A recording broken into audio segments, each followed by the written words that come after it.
बिस्मिल्लाहिर्रहमानिर्रहीम। अस्सलामु अलैकुम स्टूडेंट्स। उम्मीद करता हूँ कि आप सब लोग खैरियत से होंगे और ख़ुश होंगे।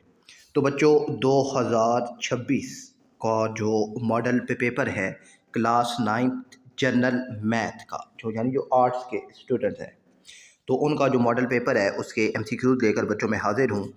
तो पहला एमसीक्यूज़ है कि how many students are there in the class if 75% of them is 60। कि एक क्लास में 75% जो स्टूडेंट हैं वो 60 हैं तो 100% स्टूडेंट कितने होंगे। तो इसको कैसे सॉल्व करना है तो इसको समझ लीजिए। तो बच्चों इस तरह के सवालात को सॉल्व करने का सबसे आसान मेथड ये है कि टोटल स्टूडेंट क्या है हमारे पास, वो x है। तो अब 75% ऑफ x हमारे पास 60 है। तो अब परसेंटेज बच्चों पहले भी मैंने आपको बताया कि ये होता है हमारे पास 1/100 होता है। ठीक है, तो परसेंटेज की जगह 1/100 आएगा तो 75/100 x हो जाएगा। ठीक है, अब 75 और 100 जब आपस में डिवाइड होंगे तो ये हो जाएगा 0.75x। अब जी हमने x की वैल्यू मालूम करनी है तो 0.75 इस साइड पर आकर डिवाइड हो जाएगा। तो 60 डिवाइडेड 0.75। तो जब आप इसको कैलकुलेटर में लिख के सोल्व करेंगे तो आपके पास x = 80 आ जाएगा। ठीक है,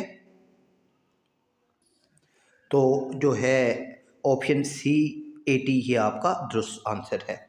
और फिर है जी दूसरा का क्वेश्चन है बच्चों आपके पास, आ डिसीव्ड हैविंग नो चिल्ड्रन, कि एक आदमी फोत हुआ है उसके बच्चे नहीं हैं।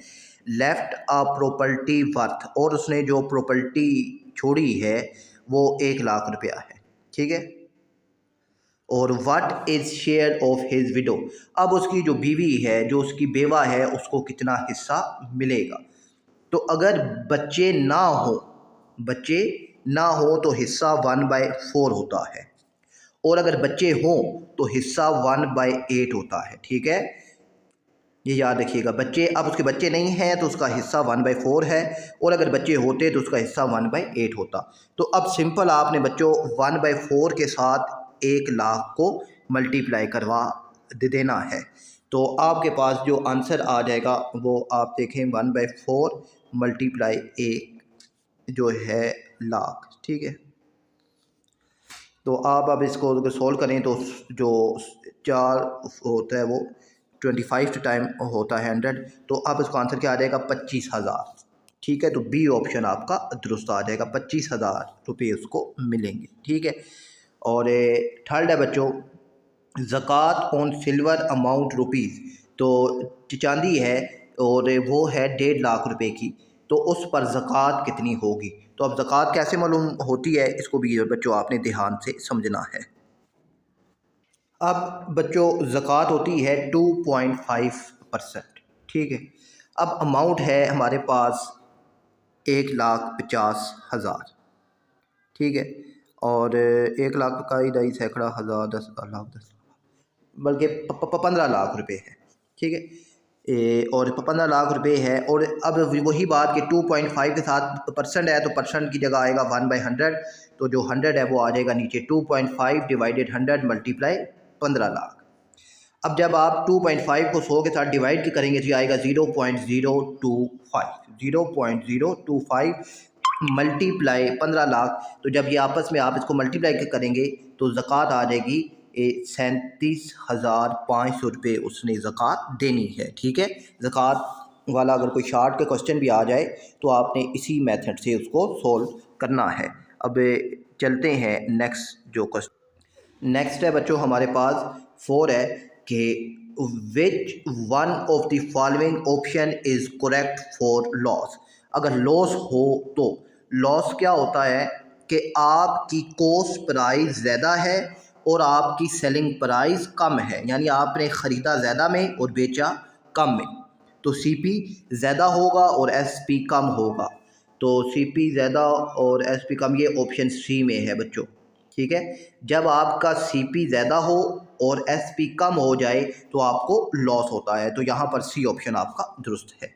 और फिफ्थ है बच्चों the periodic instalment to be paid by the insurer is called, यानी जो इंश्योरेंस लेने वाला बंदा जो पैसे हर जो वक्त के बाद देता है कि मेरी इंश्योरेंस बरकरार रहे, तो उसे क्या कहते हैं?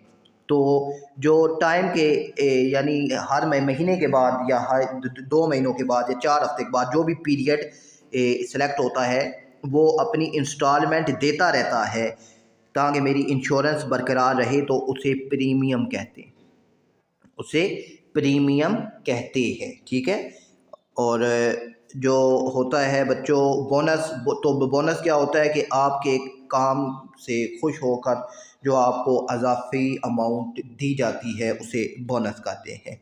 और मैच्योरिटी ये जो है ये क्या होती है कि ये वक्त होता है, वो वक्त जब आपकी इंश्योरेंस की रकम, जो इंश्योरेंस का वक्त है वो मुकम्मल हो जाए, इंश्योरेंस का वक्त जब मुकम्मल हो जाए तो उसे मेच्योरिटी कहते हैं। और मार्कअप होता है मुनाफा यानी प्रॉफिट। ठीक है। और 6 है बच्चों, if annual income of a flat rupees है जी 6 lakh, then at what rate a tax amounting rupees 72,000 is being paid. अच्छा, एक प्लॉट है जो कि जिसकी जो एनुअल इनकम है यानी जो रेंट है या किसी और हवाले से दिया हुआ है, वो 6 लाख रुपए आया है। अब उसने टैक्स देना है और टैक्स उसने 72,000 रुपये दिए हैं। तो अब उसका जो टैक्स का रेट है कि किस रेट के हिसाब से उसने टैक्स दिया कि 72,000 रुपये बने। तो अब इसको कैसे सोल्व करना है तो उसको भी समझ लीजिए। अब बच्चों यहाँ पर आप ज़रा देखिए कि इनकम है 6 लाख रुपए और टैक्स उसने पेड किया है 72,000 रुपये। तो अब हमने रेट मालूम करना है, तो रेट मालूम करने के लिए सिंपल है, टैक्स डिवाइडेड इनकम मल्टीप्लाई 100। ठीक है, ये फार्मूला है कि अगर आपने रेट मालूम करना हो और अगर आपको रेट दिया गया हो और आपने टैक्स मालूम करना हो तो तब भी यही वाला फार्मूला आपने इस्तेमाल करना है। अब टैक्स 72,000 है और जो इनकम है वो 6 लाख रुपये है, तो मल्टीप्लाई 100, तो जब आप इन दोनों को डिवाइड करेंगे तो आएगा 0.12 मल्टीप्लाई 100 होगा, तो ये आपके पास आ जाएगा 12%। ठीक है, 12% रेट के हिसाब से उसने टैक्स पेड किया है और 6 लाख रुपए पर वो 72,000 रुपये बना है। और नेक्स्ट है बच्चों 7 है आपके पास कि what is the simplified form of 3 की पावर 1/2 डिवाइडेड 3 की पावर 1/3। तो इसका क्या जवाब आएगा? तो अब यहाँ पर ना इस तरह के जो सवालात होते हैं तो उनको कैसे सोल्व करना है, क्योंकि ये शॉर्ट में भी आते हैं, तो इसका सलूशन आप ध्यान से समझिएगा।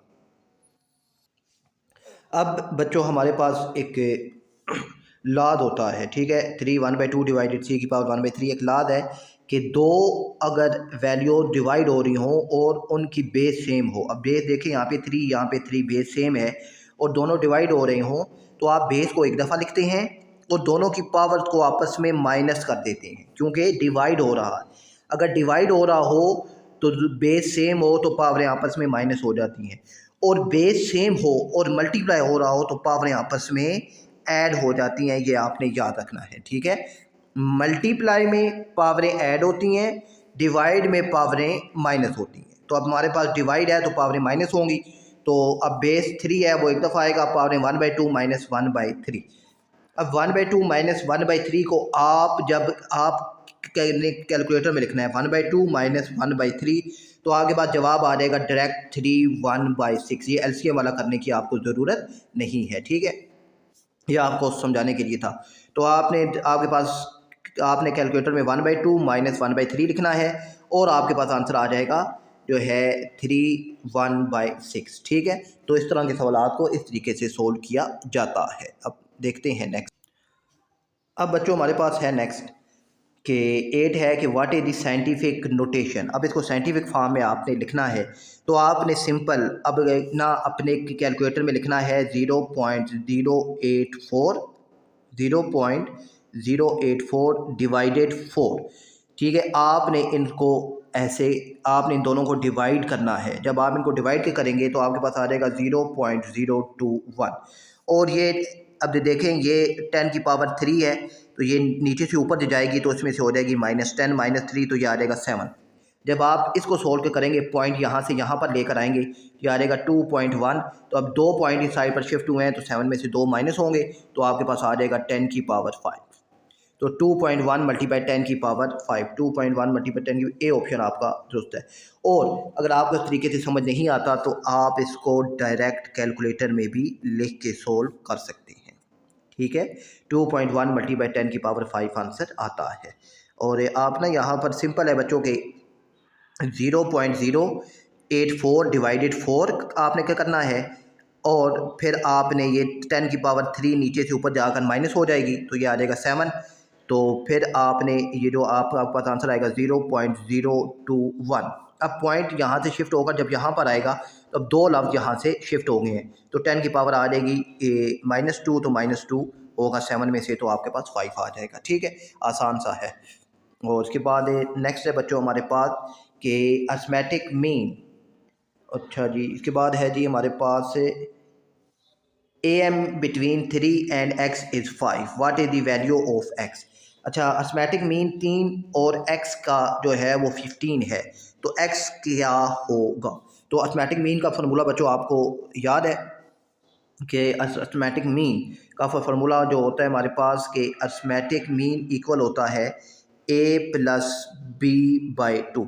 अब अर्थमेटिक मीन 15 है और a जो है वो 3 है और b जो है वो x है और डिवाइडेड बाय 2।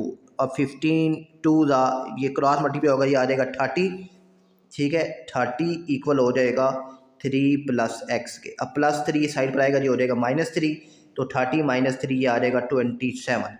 तो x जो है ये आपका 27 है, तो बी ऑप्शन बच्चों आपका यहाँ पर दुरुस्त है। और ठीक है ना, ये फार्मूला आपने याद रखना है। उसके बाद है 10, हमारे पास एक रिलेशन है और इस रिलेशन की हमने मालूम करनी है रेंज। तो बच्चों मैंने आपको पहले भी बताया था कि हमारे पास ये 2 नंबर होते हैं इस तरह के पेयर्स में, फैक्टर्स में। पहला नंबर x होता है, दूसरा y होता है, ये आपने याद रखना है। अब x जो है ये पहले नंबर यानी x वाले सारे डोमेन होते हैं, ठीक है, x वाले सारे डोमेन होते हैं, और दूसरा नंबर यानी y वाला सारा ये रेंज होता है, ठीक है, ये आपने याद रखना है। अच्छा, अब दूसरा नंबर है जी हमारे पास 5 4 6 4। तो अब 4 2 दफ़ा आ रहा है तो 4 एक दफ़ा आएगा, तो 4 5 6, तो 4 5 6 ये हमारे पास की रेंज आ गई है, ठीक है। याद रखना कि अब ये देखें दूसरा नंबर एक 5 है, एक 4 है, फिर 6 है, फिर 4 आ गया, तो 4 2 दफ़ा है तो एक दफ़ा ही आपने लिखना होता है। तो 4 5 6 ये आपके पास रेंज आ गई है। और उसके बाद है जी 11th है कि L सबसेट है M का, ठीक है। Then what which of the following set represent L intersection M। तो L अगर जो है सबसेट है M का, तो L इंटरसेक्शन M जो है वो छोटा ही होगा, यानी वो L ही होगा। बी ऑप्शन यहाँ पर आपके पास दुरुस्त है, ठीक है। और इसके बाद 12th है what is the x intercept of the graph of x/2 + 4/5 = 3। अच्छा, अब आपने इंटरसेप्ट मालूम करने हैं। अब जो इंटरसेप्ट होते हैं ये 2 होते हैं, एक होता है x इंटरसेप्ट, एक होता है y इंटरसेप्ट, ठीक है। अब y इंटरसेप्ट, अब y इंटरसेप्ट का मतलब है कि x आपके पास 0 है, यानी y इंटरसेप्ट जब आपने मालूम करना है तो x को 0 कर देना है, और जब आपने x इंटरसेप्ट मालूम करना है तो y को 0 कर देना है, ठीक है। इसको अपने पास नोट कर लें, याद रखिएगा। x इंटरसेप्ट में y को 0 पुट कर देना है और y इंटरसेप्ट में x को 0 पुट कर देना है। अब हमने मालूम करना है x इंटरसेप्ट, तो y जो हो जाएगा 0, y 0 ख़त्म हो गया y यहाँ से। अब ये 2 x के साथ डिवाइड हो रहा है, साइड पर आएगा तो मल्टीप्लाई हो जाएगा, तो 3 2 6, तो x = 6, डी ऑप्शन आपके पास आ जाएगा, ठीक है। और इसके बाद है जी बच्चों आपके पास 13 है कि what is the 7th term of GP 2/8। अच्छा, ये सवाल शार्ट में भी आता है, तो इसको ज़रा ध्यान से समझिएगा कि 7th टर्म ऑफ GP कैसे मालूम होगा।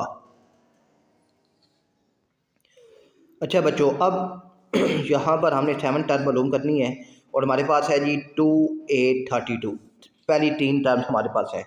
तो अब हमारे पास जो फार्मूला होता है वो होता है बच्चों TN = AR⁻n - 1। अब A ए से मुराद तो है फर्स्ट टर्म, वो हमारे पास है 2। आर, अब आर क्या है, तो आर जो होता है ये हम इसे कहते हैं कॉमन रेशो। आर होता है कॉमन रेशो। अब ये कैसे मालूम होती है, तो ये मालूम होती है बच्चों A2 डिवाइडेड A1 या A3 डिवाइडेड A2, यानी बड़ी वैल्यू जो नेक्स्ट टर्म है वो ऊपर और जो प्रीवियस है वो नीचे आपने लिखनी होती है।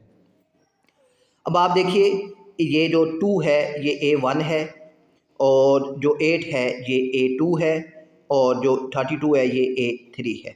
अब A2 8 है तो 8/2, तो ये आ गया कॉमन रेशो 4।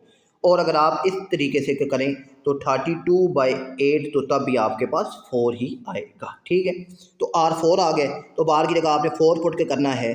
और n क्या है, 7th टर्म मालूम करनी है, तो 7 - 1, तो ये आ गया 6 आ जाएगा। ठीक है, और फिर 4 की पावर 6 ये आपके पास आ जाएगा 4096। जब ये 2 से मल्टीप्लाई होगा तो आपके पास आ जाएगा 8192। तो इस तरीके से आपने इसको मालूम करना होता है। ठीक है, फार्मूला भी आपने याद रखना है क्योंकि ये शॉर्ट में भी पूछा जाता है। और नेक्स्ट देखते हैं। नेक्स्ट है बच्चों हमारे पास कि विच of the following is a median of the set. अब मीडियन हमने मालूम करना है। मीडियन, तो मीडियन को मालूम करने के बच्चों दो स्टेप होते हैं। पहला स्टेप होता है कि आपने डाटा को अरेंज करके लिखना है, सही करके। ठीक है, 3 5 6 8 8 9, यानी 3 5 6 8 8 9, ये आपने इसको रीअरेंज करके लिख दिया है। अब रीअरेंज करने के बाद ये एक नंबर इस साइड से काटना है, एक नंबर इस साइड से, एक नंबर इस साइड से, एक नंबर इस साइड से आपने काटना है। अब सेंटर में 2 बच गई हैं, 2 वैल्यूज़ हैं, तो आपने सिंपल इन दोनों को ऐड करना है और 2 पे डिवाइड कर देना है। ठीक है, आपने 6 + 8 करना है, डिवाइडेड 2 कर देना है। 6 और 8 14, और 14 डिवाइडेड 2 7, तो यहाँ पर आपका मीडियन आ गया है 7। अब बच्चों ये आपके पास है इवन नंबर, तो इवन नंबर में हमेशा दरमियान में, यानी जुफ्त नंबर में दरमियान में 2 वैल्यूज़ बच जाती हैं। आपने इन दोनों को ऐड करके 2 पे डिवाइड करना है, तो आपके पास मीडियन आ जाएगा। और अगर ताक हो यानी ओड होता, जैसे 1 2 3 4 5, तो आप एक यहाँ से माइनस, एक यहाँ से माइनस, एक यहाँ से माइनस, एक यहाँ से माइनस, तो ओड में सेंटर में सिर्फ एक वैल्यू रहती है और यही आपका मीडियन होता है। तो अब ये जो है 14 में ये आपका जो मीडियन है वो 7 आता है। ठीक है, और फिर है जी इसके बाद हमारे पास को थोड़ा जूम करते हैं कि विच of the following is a mode for the set of. अब आपने मोड मालूम करना है, तो जब इन ग्रुप डेटा होता है तो मोड होता है मोस्ट रिपीटेड वैल्यू, वो नंबर जो सबसे ज़्यादा बार रिपीट हुआ है। तो सबसे ज़्यादा बार जो रिपीट हुआ है वो 1 2 3, वो 4 है। ठीक है, तो 4 3 दफ़ा हुआ है, तो बी ऑप्शन बच्चों आपका दुरुस्त आएगा। ठीक है, तो मुझे उम्मीद है बच्चों की MCQs आपको समझ आ गए होंगे। अपना ख्याल रखिएगा। अल्लाह हाफिज़।